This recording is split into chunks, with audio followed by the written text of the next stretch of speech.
If your mind keeps going in circles or analyzing every possible outcome, imagining problems, or replaying conversations in your head, para sa'yo tong episode na to.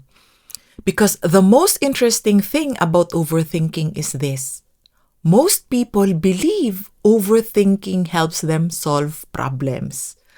But in reality, overthinking quietly drains the clarity na kailangan natin para isolve ang mga problema. And the hidden cost is not just stress. The hidden cost is lost energy, delayed decisions, and a mind that never feels at rest. Most of us were taught that when life gets harder, the answer is to think harder. But many of the biggest breakthroughs in my life didn't come from thinking more. They came from understanding the mind and learning how to quiet it. If you're a business owner, leader, or professional dealing with stress, uncertainty, and the challenges that come with growth, you're in the right place. In this podcast, I share realizations about life, work, and the mind, and how quieting the mind helps us think more clearly, make better decisions, and take focused, effective action. Welcome to Realizations with Clarissa. And maybe napansin mo na din to sa sarili mo. You're about to make a decision and suddenly, sabi ng mind mo, oh, what if this goes wrong? What will people think? Maybe kailangan ko pang mag-research. Maybe I'm missing something. So, you think more. You analyze more. You try to mentally control every possible outcome.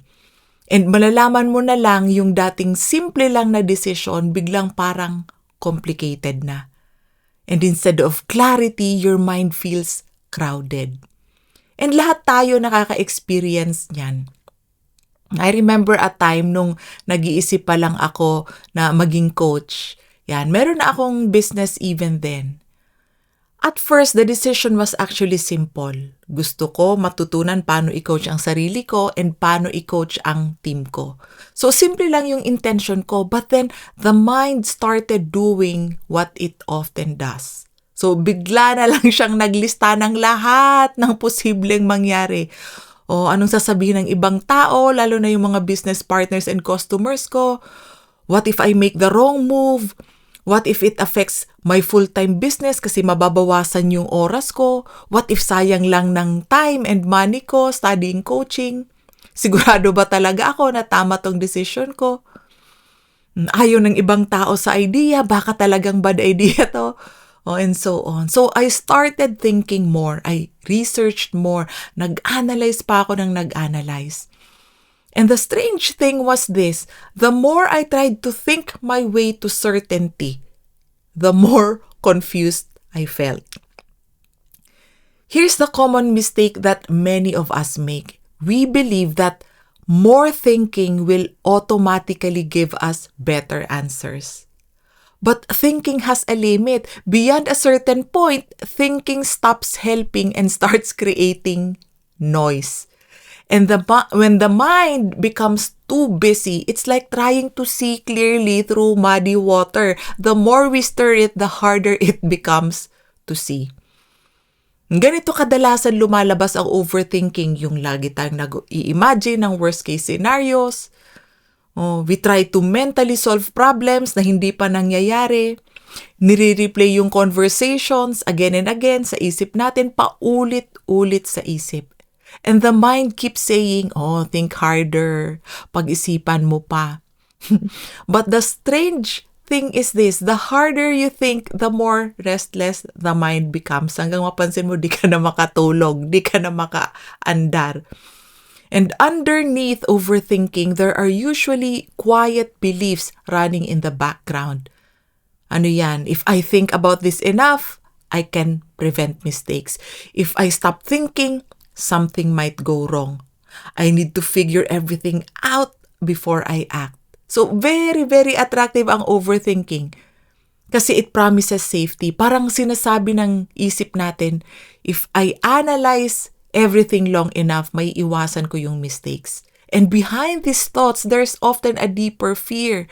The fear of making the wrong decision, the fear of failure, the fear of being judged and rejected. So the mind keeps trying to control the future through thinking. Pero ang problema, the future cannot be controlled that way. Yun nga, very attractive, no? Kaya ang dami sa atin nag-overthink. Kasi it promises clarity, progress, confidence, and peace of mind. But in reality, it creates the opposite of what it promises. Instead of clarity, it creates confusion. Instead of peace of mind, it creates a busy mind.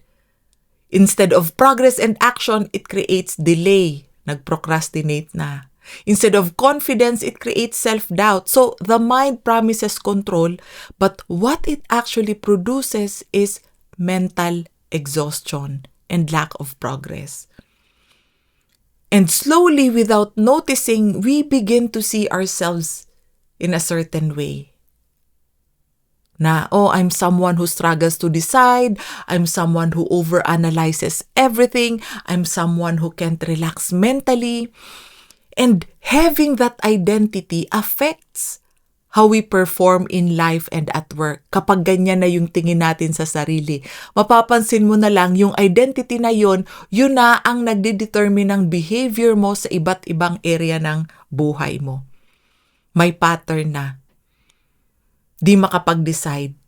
Nahihirapan magkaroon ng progress. But that identity is not who you truly are.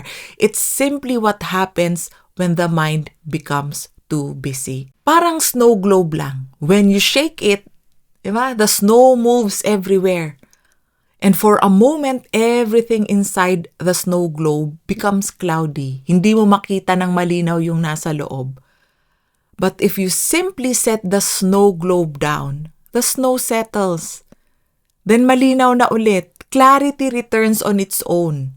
Hindi mo kailangang pilitin. The mind works in a similar way. When we keep shaking it with constant thinking, clarity disappears. But when the mind becomes quiet, insight appears naturally. So what's the alternative? It's not about forcing the mind to stop thinking. That doesn't work. Instead, it's about realizing something very simple. That clarity often appears after the mind settles, not while it is busy thinking. And sometimes the best thing we can do is pause. Huminga muna. Step away from the problem for a moment. Because when the mind becomes quieter, something interesting happens. We start seeing things more clearly kapag mas may distansya. Di ba? Na-experience mo na ba na ilang oras mo na hinahanap ang isang bagay, di mo pa rin mahanap? Maybe wallet mo, susi, o kung ano man. Then nung nag-give up ka na at nag-surrender ka na, and nung di mo na siya iniisip, saka mo na alala kung saan mo siya nilagay. Ganon din ang nangyayari sa paghanap natin ng answers.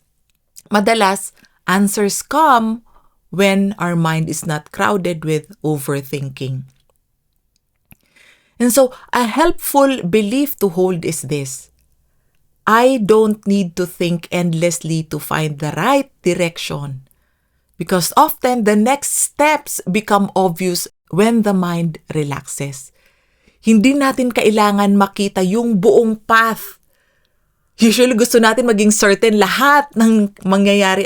We only need enough clarity for the next step. And when we begin to trust this, several things change. At work, mas mabilis na tayo mag-decide. In relationships, we stop replaying conversations endlessly in our heads at kung ano-ano na yung interpretation. And internally, the mind feels lighter. And instead of carrying mental noise all day, there is more space and more calmness.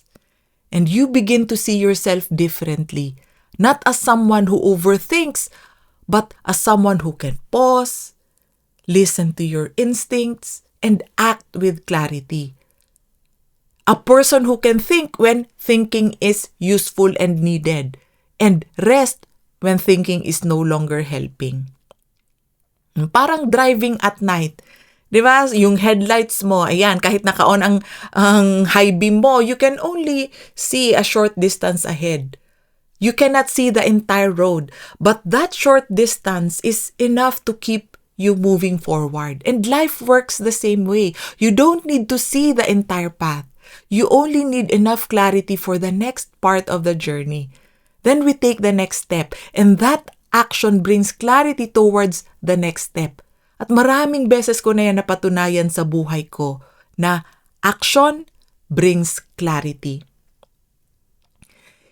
So imagine what becomes possible when your mind is not constantly overworking. Decisions become lighter na. Energy returns. Creativity increases pag hindi crowded ang utak mo. You start noticing ideas and solutions that were always there but hidden by too much mental noise.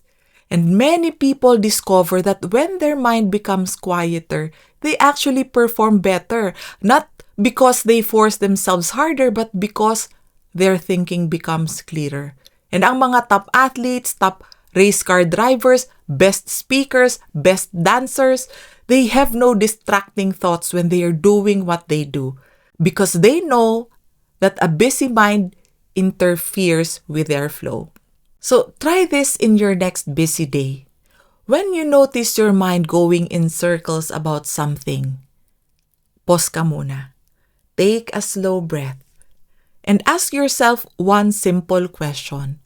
What is the next step that I can take? Not the perfect plan, just the next step. Then take that step and allow the rest to unfold from there.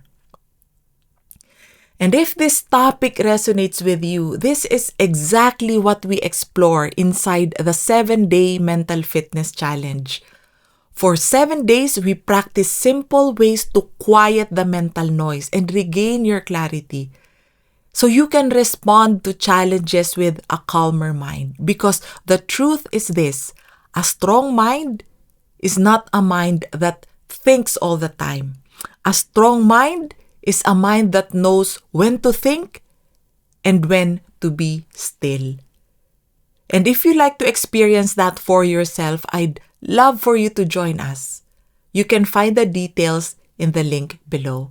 Hope to see you in the 7-day Mental Fitness Challenge. Kung nakaka-relate ka sa episode na to, follow or subscribe to the podcast so you don't miss future episodes. And if you know someone who might find this helpful, feel free to share it with them. And thank you for spending this time with me.